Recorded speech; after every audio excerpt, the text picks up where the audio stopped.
Here we've got Infinix S5, and let me show you how to activate developer mode on the following device.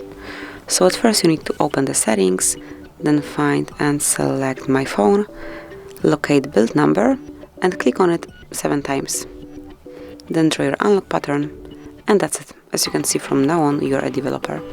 Now you can find developer options under System, right here. So click to open, and now you can use all the features, all the options. To pick some option, just tap on the switcher, and now, as you can see, it is active. Then you can deactivate it the same way, smoothly by tapping.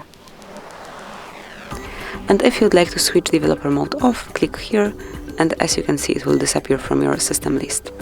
And that would be all. This is it. Thank you for watching. Please subscribe our channel and leave the thumbs up.